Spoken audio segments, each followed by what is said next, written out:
Another day, another basketball stories na naman ang pagkikwentuhan natin.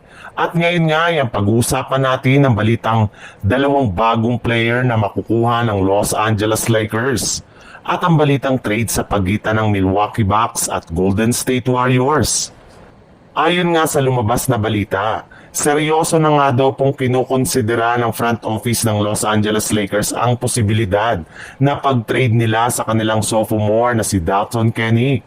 Simula nga na magkaroon ito ng malamyang performance sa ginanap na Summer League sa Las Vegas ay bigla na lamang ang bumaba ang tiwala nila sa kanya na makasabay siya sa kanilang kasalukuyang lineup.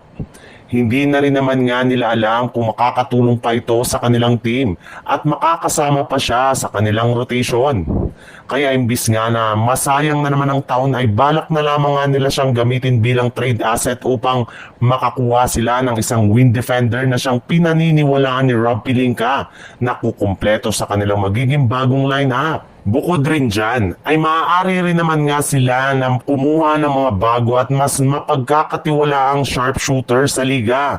Kagaya na lang ni Sam Hauser mula sa Boston Celtics o di kaya si Grayson Allen mula sa Phoenix Suns na pareho nilang pwedeng makuha sa pamamagitan ng isang blockbuster trade sa mga susunod na araw ngayong off-season.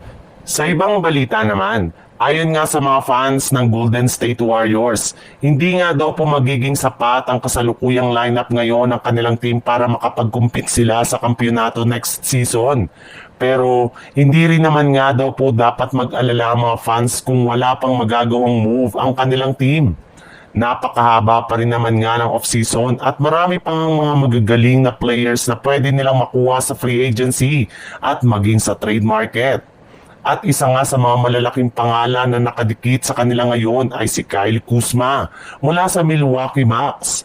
Ayon nga sa ibinulgar na balita ng isang NBA insider, interesado na nga daw po ang Milwaukee Bucks na kunin sa isang trade si Jonathan Kuminga kung saan balak nga nila ditong gawing offer o kapalit ni Kyle Kuzma. Kaya dyan na nga posibleng magkakaroon ng Warriors at ang Bucks ng negosasyon sa mga susunod na araw. At kapag nagkasundo nga silang dalawa ay mukhang eto na nga ang kauna-unang move na gagawin ng Golden State Warriors ngayong off-season.